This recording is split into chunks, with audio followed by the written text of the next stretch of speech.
take off everything under their gown. So let's see if he's ready. Hello. Hi. So we're going to be starting your exam soon. Can you just confirm your last name, first name, and date of birth? Cameron Gerber, 7/14/1989. Perfect. And why are you here today? Feeling constipated. Okay, how long? It's been like about a week. Perfect. And then do you have any allergies to anything? Contrast? Not that I know of. No. Okay. And you did do our prep kit for the last 2 days? Okay. No food, no nothing last 8 hours? Okay, perfect. So this is everything we're going to do. Did they explain everything we're going to do today? A little bit, yeah. Okay, so you kind of have an idea of what we're going to do. We're going to lay you down, just a brief overview, and then we're going to have this tip. It's an enema. We're going to insert it to your rectum, run about 1,500 milliliters of contrast so we can see what's going on, see if you have any buildup or anything in your colon, okay? No. So go ahead and sign this just to explain that, or if you have any other concerns. Perfect. All right, Cameron. And then so we're going to go ahead and have you sit down right here. And then we'll get everything else prepared and we'll start shortly. Okay, so the first part to the exam is just a scout, which is a KUV, while the no contrast. So we're going to be evacuated. So to check that, we're going to do that by just taking a normal KUV, like I said. Make sure the bucky is aligned. We'll feel for his crest. Line at his crest and also the MSP mid-sagittal plane. I have my cassette here, which is lengthwise, and it's 14/17. Marker on the right side. Alright, and also, Cameron, there's no possibility of pregnancy? No. Okay, perfect. So now that that's all detented, everything's in line, we're going to take the exposure. Going to take a deep breath in, let it out, hold it, beep. Okay, go ahead and breathe. So that technique for him was about 80 at 32.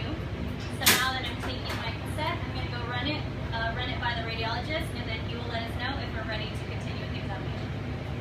Okay, now we have the okay from the doctor. He said everything was clear, so we can continue with the procedure, which is the tipping. I'm going to cover him to make sure he's nice and covered for some privacy. We have our barium and everything. Our line is bled. It's ready to go. So we're going to start with having our double lumen tip here. One has the air, and then the other one is going to pump air to inflate the balloon. So first of all, we're going to, we have this chuck here in case anything comes back out retrograde. Definitely lube. Be very, very generous with this.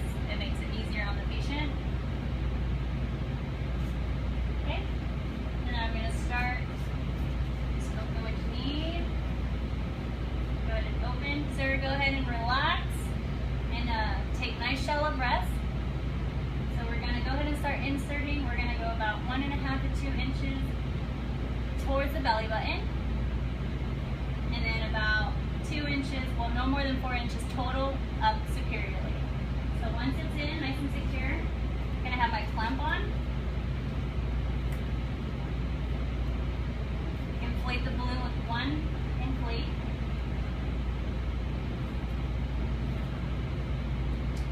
Once that is in and nice and snug, it's not going to come out. Does it feel secure? Alright, so hold that in.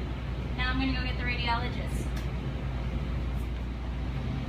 Okay, so now that the radiologist already took his spots, so he made sure that the barium already reached his left colic flexure. So it's almost, everything's good so far. So now I'm going to go ahead and do my overheads. We're going to do a total of 8. So we're going to do your scout. Now again, he is prone, so we're going to do the same KUB PA because we want the barium closer to the cassette so it's compressed so you can see it clear. So same as before, and like the AP, we're going to have him prone, have him centered at the iliac crest. Also at the MSP, have everything lined up here, have my marker on there. I also have a shield from the back as long as it's not interfering with the actual image. Also, since all the barium is in, we don't have to keep it flowing, we're going to drop the bag to table level. Alright, so I'm going to set my technique a little higher because now we have the barium.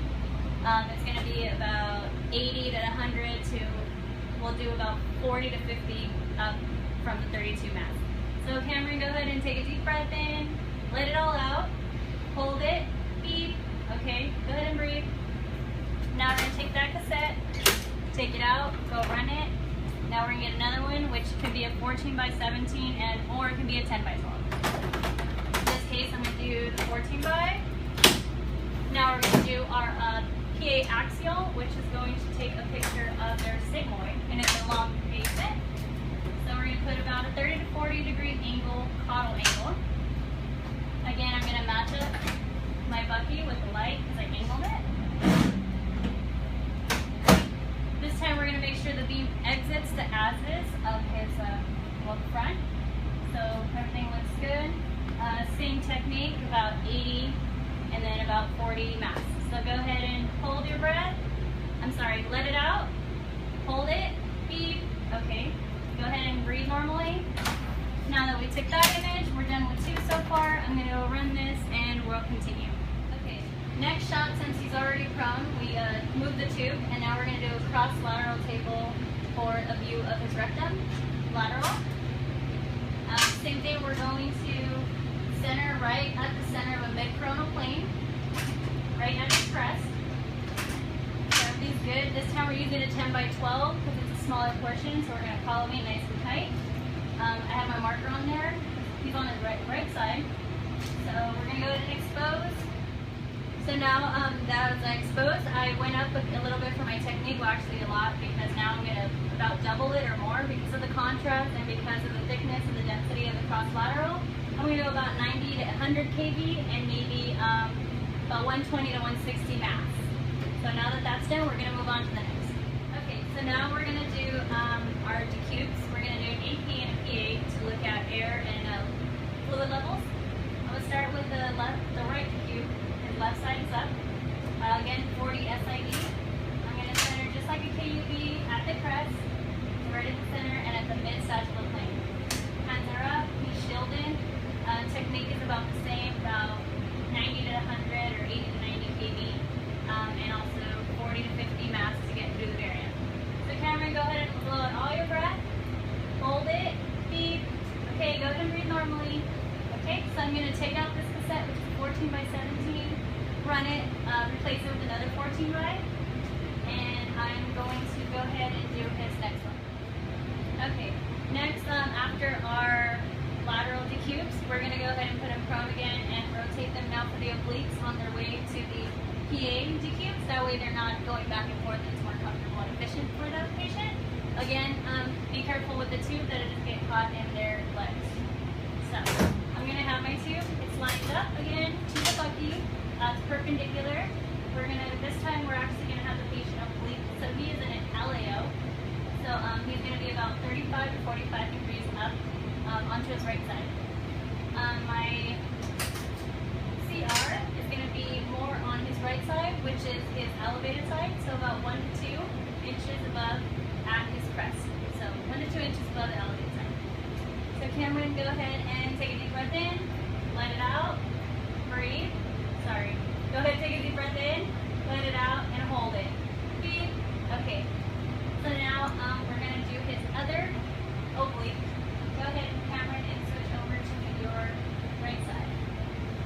So we're going to elevate his left side up about 35 to 45 degrees. I'm going to change out my cassette again, 14 by 17. Change my marker. Put the right one because his right side's down. Again, I'm going to move him slightly because now I want him 1 to 2 inches above his left side, which is his elevated side this time. So everything looks good. His shield is on. He's not tangled, and everything's lined up. Again, his technique for this one, like the other one, would be about 90 kV again. I could go up a little bit, maybe the mass from 50 to 60, just because he's elevated on one side. And go ahead and breathe out all your air, Cameron. Hold it. Beep. Okay. Okay. Next, we're gonna do now his PA DQ. So he's already on his left side, right side up.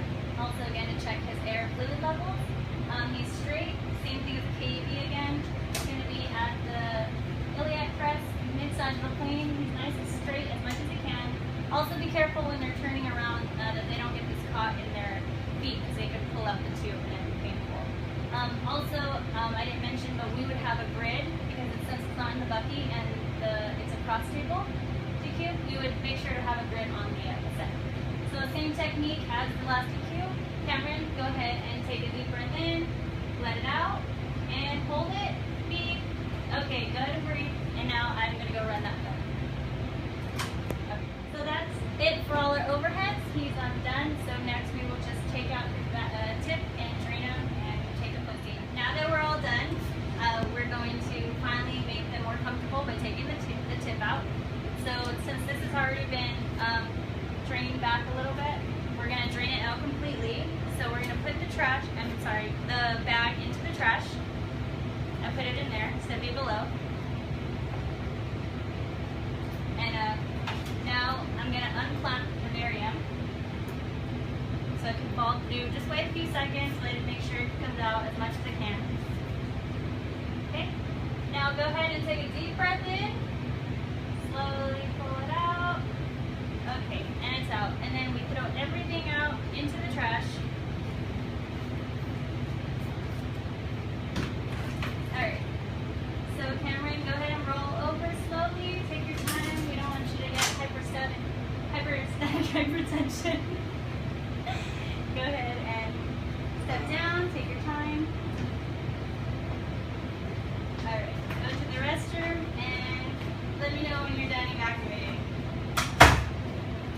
Okay, so my patient is back from the restroom. He evacuated. Now we're going to take our last image, which is our post-evac. Same thing, 40 SID. We're going to take just another regular KUB. I'm going to center him again, CR at the MSP and his crest.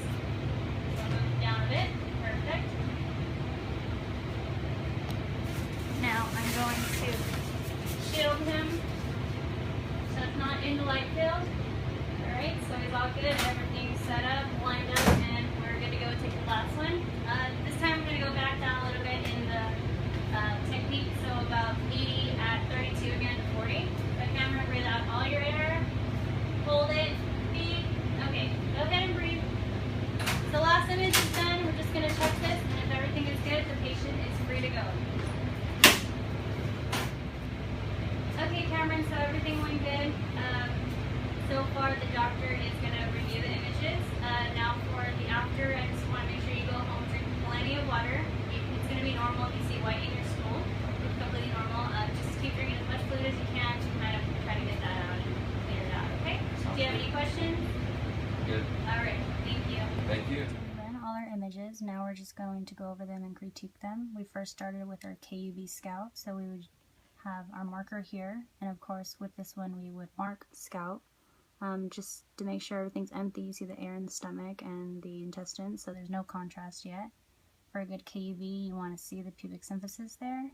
So there is a good scout, so we'll move on to our next images. The first of our 8 overheads, of course, is our just normal KUB, which we start with the patient is prone. You can see all the contrast is through the large intestines, and you see both flexures. The left one is always higher than the right, which proves that our marker is on the right side. It's on the left side. Also, you see part of the rectum down by the pubic symphysis and the sigmoid. So everything is pretty filled and pressed against the IR. Also, you see it's in the center. You see the vertebral column completely in the center. So that's our first KUB.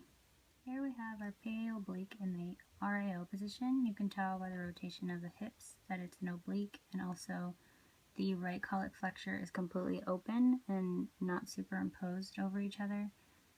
This is the left side, because you can see everything is on top of each other, and also you can see clearly the ascending colon. This one is our PA oblique, but it's our LAO, so it's to look at the left side, so it opens up the left colic flexure along with viewing the descending colon clearly. Here we have our PA axial view, which is to elongate the sigmoid, which is why we use the angle. Here you see the sigmoid, and then the rectum is down here. Here is our lateral rectum cross table. So we see here the sigmoid and the rectum, which is your rectosigmoid area, and you can see clearly superimposed over each other the hips. Also proper collimation. This one is collimated. It can be to 10 to 12 inches. This is your right lateral decubitus position. You have your left side up. This best demonstrates the medial side of the ascending colon and the lateral side of the descending colon. This is the opposite of your right lateral to your left lateral decubitus, and now we have your right side up. This one best demonstrates opposite, unlike the other one, shows the ascending colon, the lateral side, and the medial side of the descending colon. So again, it's just to check for air fluid levels. So finally, after all the overheads with the tip in, you take out the tip of barium, let them go to the restroom and evac. This is their post-evac KEB, same as other ones. You get the pubic symphysis, no rotation with the spine here or the hips. Mainly you're looking for the deflated descending colon here, which we see, and the intestines is all well coated with contrast. When you send the patient home, make sure they drink plenty of water to get as much barium out and cleanse their body. And that's it for the barium enema. One of the reasons we do a barium enema on a patient is if they are having really bad stomach pain or cramps. These clearly show if they have diverticula, which are these pouches on the outside of the intestines.